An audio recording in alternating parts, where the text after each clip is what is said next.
स्वप्न MBBS 2026 चे या सदरामध्ये आज आपण अशा विषयावर चर्चा करणार आहोत की ज्याची आपण आतुरतेने वाट पाहत होतो. म्हणजे जसं आपण कालच्या व्हिडिओमध्ये सांगितलं की MCC ची जी काही प्रोसेस आहे, म्हणजे ऑल इंडियाची किंवा एम्सची किंवा जिपमरची किंवा डीम्ड युनिव्हर्सिटीची जी प्रोसेस आहे, त्याचं आपण कालच्या व्हिडिओमध्ये सांगितलं होतं की 2 ते 3 दिवसामध्ये शेड्यूल येऊ शकतं. त्याचप्रमाणे काल संध्याकाळी MCCचं म्हणजेच ऑल इंडिया प्रोसेसचं डीम्ड असो किंवा एम्सचं असो किंवा जी काही ऑल इंडियाच्या थ्रू जी प्रोसेस होत असते त्याचं शेड्यूल पूर्णपणे आलेलं आहे. ते 4 ऑगस्ट ते 26 ऑक्टोबर पर्यंत याचं पूर्ण शेड्यूल त्यांनी दिलेलं आहे. यामध्ये कसे राऊंड होणार, रजिस्ट्रेशन कसं करायचं, कुठल्या प्रोसेसमध्ये थांबायचं, कुठल्या स्टेपला आपण त्या प्रोसेसमधनं आउट होऊ शकतो, कुठल्या प्रोसेसला आपण तिथं सेफ राहू शकतो, आपल्या रँकनुसार आपण काय घ्यायला हवं काय नाही, याच्याविषयी आपण आज सविस्तर चर्चा करणार आहोत. व्हिडिओ शेवटपर्यंत पहा जेणेकरून आपल्याला महत्वपूर्ण माहिती मिळणार आहे. नमस्कार, मी डॉक्टर सुनील राऊत, संचालक हायटेक एज्युकेशन बीड. आजच्या या आपल्या स्वप्न 2026च्या या सदरामध्ये आपलं स्वागत करतो आणि आजच्या विषयी आपण चर्चा करणार आहोत की MCC ऑल इंडिया काउन्सिलिंग 2026 जे काही शेड्यूल आलेलं आहे त्या शेड्यूलच्या अंतर्गत आपण आज सविस्तर चर्चा करणार आहोत. कालच्या व्हिडिओमध्ये मी सांगितलं की कुठल्या रँक पर्यंतच्या मुलांनी ह्या प्रोसेसमध्ये राहायला हवं जेणेकरून आपल्या स्वप्नातलं कॉलेज आपल्याला नक्की मिळेल. तर विद्यार्थी व पालक मित्रांनो, जसे काल MCCच्या पोर्टलवर ऑफिशियल पोर्टलवरती त्यांचं शेड्यूल आलेलं आहे. हे जे काही शेड्यूल आहे 2026 जे काही त्यांनी 3 राऊंड 4 राऊंड जे होतात त्यांचं पूर्ण 4 राऊंडचं त्यांनी प्रोसेस दिलेले आहे.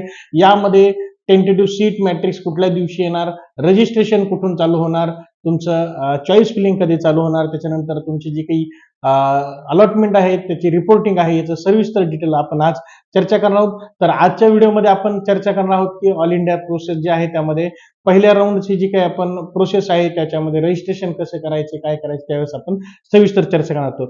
तर विद्यार्थी व पालक मित्र, कालची जी काही ऑफिशियल न्यूज आली त्यामध्ये त्यांनी असं सांगितलं आहे की 4 ऑगस्ट रोजी एक टेंटेटिव्ह सीट मॅट्रिक्स येणार. तर सीट मॅट्रिक्स म्हणजे काय असतं, सीट मॅट्रिक्स मध्ये पूर्ण दाखवलं जाणार की या प्रोसेसमध्ये जे जे कॉलेज इन्व्हॉल्व्ह होणार आहेत की जे भारतामधले प्रत्येक राज्यातले गव्हर्नमेंट कॉलेज जे की ऑल इंडिया 15% पार्टिसिपेट करतात ते असतील, एम्स असतील, जिपमर असतील, त्याच्यानंतर तुमचे डीम्ड युनिव्हर्सिटी असतील, याच्यामध्ये जे कॉलेज पार्टिसिपेट करणार आहेत, काही कॉलेजच्या जागा वाढलेल्या आहेत, काही कॉलेजच्या जशा तशा आहेत. याच्यामध्ये सीट मॅट्रिक्स मध्ये तुम्हाला कुठल्या कॉलेजला किती सीट्स आहेत, कुठल्या कॅटेगरीला किती रिझर्वेशन नुसार सीट्स आहेत, याचं पूर्ण सविस्तर माहिती जी काही येते त्याला आपण सीट मॅट्रिक्स म्हणतो. म्हणजे जागा वितरण म्हणायचं, त्याला काय जागा विवरण असं म्हणायचं. याचं संपूर्णपणे माहिती या 4 ऑगस्टला सीट मॅट्रिक्सच्या याच्यामध्ये येणार आहे. त्यानंतर 5 ऑगस्ट पासून ते जवळपास 12 ऑगस्ट पर्यंत तुमचे रजिस्ट्रेशन आहेत. या रजिस्ट्रेशन मध्ये कोण कोण रजिस्ट्रेशन करतो, ज्या विद्यार्थ्यांना मी काल सांगितल्याप्रमाणे रँक ओपनला 20,000च्या आतमध्ये, EWS ला 20-21,000च्या आतमध्ये पाहिजे, SC ST वाल्यांची जी काही सांगितली मी 1.5 लाखाच्या आतमध्ये, अशा विद्यार्थ्यांनी रजिस्ट्रेशन करावं. कुठल्या प्रोसेसला, तर ऑल इंडिया 15% कोट्या प्रोसेससाठी यांनी रजिस्ट्रेशन करावं, ज्यांना भारतामध्ये कुठेही गव्हर्नमेंट कॉलेज मिळू शकतं. पण पॅरलली मी तुम्हाला एक गोष्ट अशी सांगितली की जी विद्यार्थी ऑल इंडिया प्रोसेस मधनं गव्हर्नमेंट कॉलेजला लागतात अशा विद्यार्थ्यांना स्टेट काउन्सिलिंग मध्ये पण कॉलेज मिळू शकतात. त्यामुळं विद्यार्थ्यांनी रजिस्ट्रेशन करते वेळेस काही गोष्टी लक्षात घ्यायच्या आहेत की आपल्याला ऑल इंडियामध्ये जर कॉलेज घ्यायचं आहे आणि सपोज तो विद्यार्थी महाराष्ट्र डोमिसाईलचा असेल, महाराष्ट्र राज्यातला असेल आणि त्यांना वाटत असेल की आपल्याला महाराष्ट्रातलंच कॉलेज टाकायचं, तर अशा विद्यार्थ्यांनी तिथं पार्टिसिपेट करू शकता. असं नाही की तुम्हाला एखाद्या विद्यार्थ्याला बाहेरच्या राज्यात करायचं असेल तर तोही विद्यार्थी यामध्ये प्रोसेस करू शकतो. त्याचप्रमाणे जो विद्यार्थी एम्स साठी, जी मी तुम्हाला काल सांगितलं, एम्स जी काही ज्या विद्यार्थ्यांच्या रँक 7,500-7,000 पर्यंत आहेत ते 3rd राऊंड 4th राऊंड पर्यंत अपग्रेड होऊ शकतात, अशा विद्यार्थ्यांनी याच्यामध्ये पार्टिसिपेट करू शकतात. पण इतक्या हाय रँकला कॉलेज मिळेल नाही मिळेल आता त्याची शाश्वती देता येत नाही. रिझन वाय की बरेचसे मुलं पहिल्या दुसऱ्या राऊंडला एम्स घेतल्याच्या नंतर, दूर भेटल्याच्या नंतर ज्यावेळेस स्टेट काउन्सिलिंग चालू होते तर ते स्टेट काउन्सिलिंगला आपल्या राज्यामध्ये चांगल्या गव्हर्नमेंट कॉलेजला ऍडमिशन घेतात आणि ते सीट सोडतात. तर याची जी काही जी रँक आहे 7,000च्या आसपास, जी मी तुम्हाला रँक सांगितली काल एम्स साठी, ही तुम्हाला शेवटी कॉलेज मिळण्याची शक्यता असते. त्यामुळं अशा विद्यार्थी ज्यांना एम्स करायचे असे विद्यार्थी याच्यामध्ये राहू शकतात. त्याचबरोबर ज्या विद्यार्थ्यांचा मी काल सांगितलं तुम्हाला की 5,90,000च्या आतमध्ये रँक असेल तर असे विद्यार्थी डीम्ड युनिव्हर्सिटीला पार्टिसिपेट करू शकतात थ्रू आउट इंडियासाठी. फक्त महाराष्ट्रासाठी नाही, महाराष्ट्रासाठी जी रँक असते तुमची ऑल इंडिया रँक ती फ्लक्च्युएट होते. आणि यामध्ये एक विशेष असा आहे की ज्या विद्यार्थ्यांना डीम्ड युनिव्हर्सिटीला प्रवेश घ्यायचा आहे याच्यासाठी माहितीस्तव असं आहे की प्रत्येक युनिव्हर्सिटीची फीस वेगळी आहे, प्रत्येक युनिव्हर्सिटीला फीस वेगवेगळी आहे आणि बजेट याचं खूप जास्त जातं. तर विद्यार्थ्यांनी रजिस्ट्रेशन करताना ह्या गोष्टी लक्षात घ्याव्या की आपण कुठल्या कॉलेजला कुठल्या युनिव्हर्सिटीला ऍडमिशन घ्यायचं आहे, अशा विद्यार्थ्यांनी डीम्डचं रजिस्ट्रेशन करावं. तर ही जी काही प्रोसेस आहे ह्या प्रोसेस तुमची होणार 5 ते 12 तारखेला रात्री 11 वाजेपर्यंत तुमचं 3 वाजेपर्यंत तुमचं रजिस्ट्रेशन होईल 5 ऑगस्ट ते 12 ऑगस्ट. आणि पेमेंट फॅसिलिटी जी आहे म्हणजे तुमचं जे काही रजिस्ट्रेशन करायचं आहे हे रजिस्ट्रेशन तुमचं कधीपासून पेमेंटचं रजिस्ट्रेशन कधीपासून होणार ते 6 ऑगस्ट ते 13 ऑगस्ट पर्यंत तुमचं पेमेंट फॅसिलिटी आहे. पेमेंट फॅसिलिटी 13 ऑगस्टला रात्री 11 वाजेपर्यंत तुम्ही पेमेंट फॅसिलिटी आहे. त्याचबरोबर याची जी काही प्रोसेसिंग होणार आहे किंवा याची जी काही सीट अलॉटमेंट किंवा प्रोव्हिजनल जी काही तुमची लिस्ट लागणार आहे ती लागणार आहे 17 ऑगस्ट रोजी. 17 ऑगस्ट रोजी तुम्हाला जे काही प्रोव्हिजनल अलॉटमेंट याच्यामध्ये येतं त्यानंतर तुमची रिपोर्टिंग टायमिंग जी आहे तर ती तुमची आहे 18 ते 22 या 4 दिवसामध्ये तुम्हाला रिपोर्टिंग करायची आहे. त्यानंतर त्याची जी काही व्हेरिफिकेशन आहे इन्स्टिट्यूट कडनं किंवा जे काही आपण डॉक्युमेंट दिलंय त्याची जी काही व्हेरिफिकेशन वगैरे होतात आणि ते ऍडमिशन कन्फर्मेशन होतात त्याची तारीख आहे 23 ऑगस्ट लास्ट. म्हणजे तुमचा पहिला राऊंड हा 5 ऑगस्ट ते 23 ऑगस्ट या दरम्यान होणार आहे. त्याच्या पुढील राऊंड बद्दल आपण थोडं जर चर्चा करायची झाली तर दुसरा राऊंड जो आहे तो 25 ते 29 ऑगस्ट मध्ये तुमचे रजिस्ट्रेशन असतील. 26 ते 30 मध्ये तुमचं पेमेंट फॅसिलिटी असेल, पेमेंट करायचं असेल. त्यानंतर आणि चॉईस फिलिंग पण त्याच वेळेस पेमेंट आणि चॉईस फिलिंग पण त्याच पिरियडमध्ये असेल. त्यानंतर तुमचा रिझल्ट जो आहे तुमचा रिझल्ट हा 2 सप्टेंबरला लागणार. 3 सप्टेंबर पासून तुमचं ते 8 सप्टेंबर पर्यंत तुमचं रिपोर्टिंग आहे. आणि त्याचबरोबर तुमचं जे काही व्हेरिफिकेशन आहे ऍडमिशन कन्फर्मेशन आहे ते 9 सप्टेंबर रोजी होईल.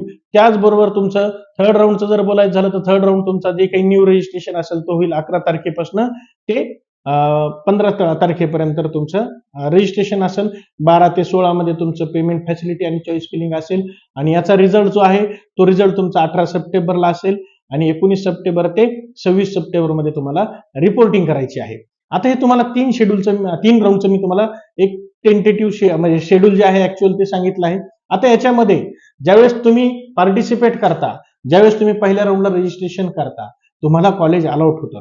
कॉलेज अलॉट झाल्याच्या नंतर तुम्हाला काय करायचं आहे की सपोज एखाद्या विद्यार्थ्याला वाटलं मला कॉलेज नाही घ्यायचं तर त्यांना फ्री एक्झिटची फॅसिलिटी आहे. विद्यार्थी फ्री एक्झिट करू शकतो म्हणजे तिथे रिपोर्टिंग नाही केली तरी काही हरकत नाही. मग अशा विद्यार्थ्याला सेकंड राऊंडला जाता येतं का तर हो जाता येतं. Without registration they can participate in next round also. मग जे विद्यार्थी डीम्ड युनिव्हर्सिटीला रजिस्ट्रेशन करतात डीम्ड युनिव्हर्सिटीची काही रजिस्ट्रेशन फीस आहे त्याच्याबद्दल आपण पुढच्या काही क्षणात त्याच्यावर चर्चा करूयात. तर जे विद्यार्थी सेकंड राऊंडला जाऊ इच्छितात तर त्यांच्यासाठी काय तर सेकंड राऊंडला ते फ्रेश चॉईस फिलिंग करू शकतात. पण सेकंड राऊंड मध्ये जर एखाद्या विद्यार्थ्याला कॉलेज अलॉट झालं आणि तो विद्यार्थी म्हणला की मला हे कॉलेज घ्यायचं नाही तर तो विद्यार्थी त्या प्रोसेसमधनं बाद होतो. काय होतो तर बाद होतो. ही गोष्ट विद्यार्थ्यांनी पालकांनी लक्षात ठेवावी. त्यावेळेस विद्यार्थ्यांनी पालकांनी ज्यावेळेस रजिस्ट्रेशन करते वेळेस जे काही सिक्युरिटी डिपॉझिट तुम्ही केलेलं असतं ते सिक्युरिटी डिपॉझिट तुमचं लॅप्स होतं, तुम्हाला ते रिफंड होत नाही. तर विद्यार्थ्यांनी पालकांनी ज्यावेळेस यामध्ये प्रोसेस सेकंड राऊंड मध्ये येतो त्यावेळेस काळजीपूर्वक सगळ्या गोष्टी लक्षात धरायला हव्यात. मग थर्ड राऊंडला जर एखाद्या विद्यार्थ्याला जायचं असेल आणि त्यांनी रजिस्ट्रेशन केलेलं नसेल किंवा सेकंड राऊंडला तो बाद झालेला असेल तर त्या विद्यार्थ्यांसाठी थर्ड राऊंडला एक फ्रेश रजिस्ट्रेशनची फॅसिलिटी आहे. तर तो विद्यार्थी या राऊंडमध्ये म्हणजे या प्रोसेसमध्ये परत फीस भरून येऊ शकतो. आता आपण फीस बद्दल जर चर्चा करायची झाली तर जे विद्यार्थी ऑल इंडिया 15% असेल, एम्स असेल तर अशा विद्यार्थ्यांना जे बिलॉंग करतात ओबीसी, ईडब्ल्यूएस आणि जनरल कॅटेगरी अशा विद्यार्थ्यांना रजिस्ट्रेशन फीस आहे 1,000 रुपये. पण सिक्युरिटी डिपॉझिट किती आहे 10,000 रुपये. म्हणजे तुम्हाला at the time of admission how much to pay 11,000 म्हणजे तुम्ही 11,000 रुपये तुम्ही त्यावेळेस पेड करायचे. त्यातील तुमचे 10,000 रुपये रिफंड होतील. ते कसे होतील मग तुमचा नंबर लागला तुम्ही ऍडमिशन घेतलं. After the process within 90 days will get your security deposit. तुमच्या अकाउंटला ते डिपॉझिट तुम्हाला वापस येणार विदिन 90 days मध्ये ज्यावेळेस प्रोसेस संपल त्यावेळेस.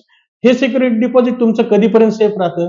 मी सांगितल्याप्रमाणे तुम्हाला पहिल्या राऊंडला कॉलेज लागलं, तुम्ही ते तिथं रिपोर्टिंग केलं, तुम्ही सेकंड राऊंडला पार्टिसिपेट झालात, तुम्हाला सेकंड राऊंडला कॉलेज लागलं, पहिलं कॉलेज अपग्रेड झालं, तुमचं ते कॉलेज आलं. बट सम हाऊ तुम्हाला वाटलं की आता पहिलं कॉलेज चांगलं होतं, दुसरं लागलेलं चांगलं नाही, मी सोडून देतो. त्या क्षणाला तुमचे जे काही सिक्युरिटी डिपॉझिटचे पैसे असतात हे लॅप्स होतात. तुम्हाला पुढच्या राऊंडला जाण्यासाठी तिसऱ्या राऊंडला परत रजिस्ट्रेशन करताना सेम प्रोसेसमध्ये जी सिक्युरिटी डिपॉझिट आहे ₹10,000 ते आणि त्यांची रजिस्ट्रेशन फीस असं तुम्हाला पे करणं कंपल्सरी आहे.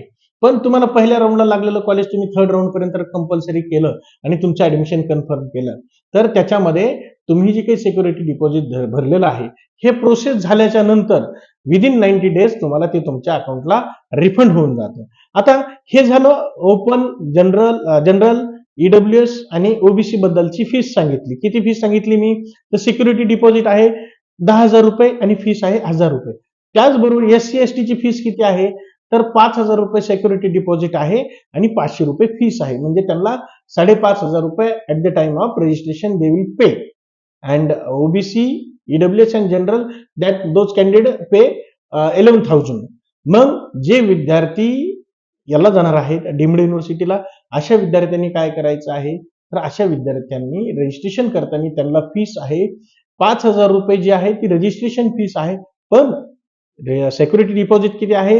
₹2,00,000. ज्या विद्यार्थ्यांना या प्रोसेसमध्ये जायचंय अशा विद्यार्थ्यांनी आपलं स्वतःचं किंवा पालकाचं किंवा आपल्या घरातल्या कुठल्याही मेंबरचं नेट बँकिंग चालू असावं. नेट बँकिंग तुम्हाला कुठलाही युपीआय मोड चालत नाही तिथं, म्हणजे तुमचं फोन पे, गुगल पे, पेटीएम, एनी अदर प्लॅटफॉर्म ते चालत नाही. तर तुम्हाला नेट बँकिंग पाहिजे. नेट बँकिंग बी कुठली पाहिजे? तर नॅशनलाइज बँकेची असायला हवी, जेणेकरून तुमचे पेमेंट प्रोसेस लवकर आणि चांगली आणि सुरक्षित होते. तुम्ही एखाद्या मल्टीस्टेटचं नेट बँकिंग यूज करत असाल आणि ते त्याच्यावरती जर शो होत नसेल पोर्टलवरती, तर परत तुमची धावपळ होईल. त्यामुळं ज्यांना डीम्ड युनिव्हर्सिटीमध्ये जायचे अशा विद्यार्थ्यांनी काय करायला हवं?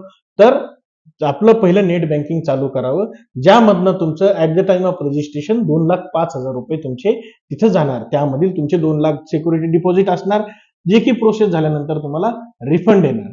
पण विद्यार्थी व पालक मित्रांनो, तुम्हाला एक गोष्ट लक्षात राहू द्या, मी दोन ते 3 वेळेस ह्या व्हिडिओमध्ये तेच सांगतोय की सेकंड राऊंडला तुम्ही कॉलेज घेताना विचार करा की आपल्याला हे कॉलेज कंटिन्यू करायचं, बट सम हाऊ तुम्हाला वाटलं की नाही हे नको कॉलेज घ्यायला, आता मी बाहेर पडतो, तर तुमचं सिक्युरिटी डिपॉझिट लॅप्स होईल. आता याच्यासाठी ही जी काही 5 ऑगस्टला प्रोसेस चालू होणार आहे त्याच्या अगोदर की ह्या सगळ्या प्रोसेस तुम्ही करणं गरजेचं आहे. बाकी कागदपत्र जे तुम्हाला लागणार आहे त्याची सविस्तर लिस्ट आमच्या पेड ग्रुपला मी दिलेली आहे. सगळ्या विद्यार्थ्यांनी पालकांनी त्यांचे कागदपत्र आमच्याकडे पूर्णपणे स्कॅन करून ठेवलेले आहेत. तरीही कुणाला कागदपत्राबद्दल विशेष अधिक माहिती हवी असेल तर डिस्क्रिप्शन बॉक्समध्ये आमची नंबर दिलेले आहेत ऑफिसचे, त्यावर नंबरवरती तुम्ही फोन करून सगळी माहिती घेऊ शकता.